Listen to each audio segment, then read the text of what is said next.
Here's my process for helping gay men work through shame. Ah, shit. I just realized you can't read this. Phooey. Ready? Let's go. Okay, first off, we identify the shame. We take a look at how the shame is showing up for you. What messages is it sending you? What messages do you replay over and over and over again in your mind when it comes to who you are, how you identify, the interests that you have, your expression of your intimacy and your sensuality? How does this show up for you? Number two, we then explore the roots. We explore where this may come from. And we do so from a space of non-judgment, where we don't judge yourself or anybody else in the process. Taking this non-judgmental stance helps us to view ourselves and our experience from an observational lens. Why this is so important is this allows us to gather data. And when we gather this data, we're not crapping on ourselves. We're not getting down on ourselves. We're not making that shame worse, but rather we are viewing our life as a story. And here we're gathering all of those factors and those connections that have led to this manifestation of the current shame that you are experiencing. Now, I know shame is not fun. It is scary. It is fucking terrifying. Luckily, you have an expert in the process, so I got you. Number three, we then start uncovering the hidden messages. So we start taking a look at what messages has this shame been sending you all along this way. So for instance, maybe as a kid, one of your caregivers said being gay is wrong. Maybe that stuck out to you so precisely and so clearly that you can think back to the exact day and time when you heard that for the first moment. And because we heard that, now we have developed a story in our mind. And so maybe this hidden message that we've crafted along the way is that I am wrong, I am faulty because I am gay. When we can identify what these hidden messages are, we can then start to take the power back from this chokehold that shame has had over us in our lives for decades.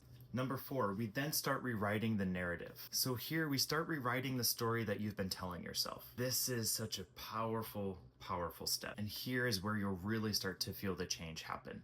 In this process, we begin to send ourselves new messages. So we take those old messages that we've learned and have recognized have been living up here for decades, and we start to say thank you to them for getting us to where we are.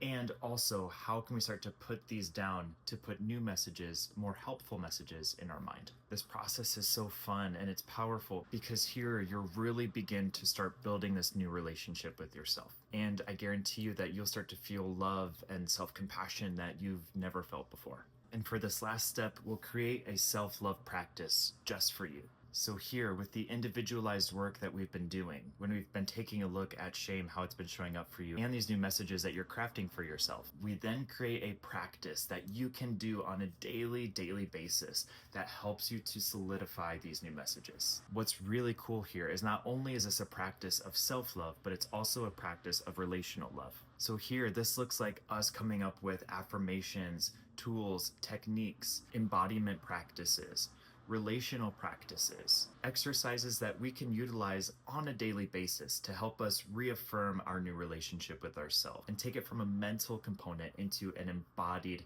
connective, real life component. If I can support you in this process, please let me know. Let's schedule some free time to talk. Just send me a message and we can set up a 15-minute consultation to get to know each other a little bit more so I can get to know your story and so we can craft this individualized plan just for you. I love you, I'm so fucking proud of you, and I can't wait to see where you grow from here. Take good care.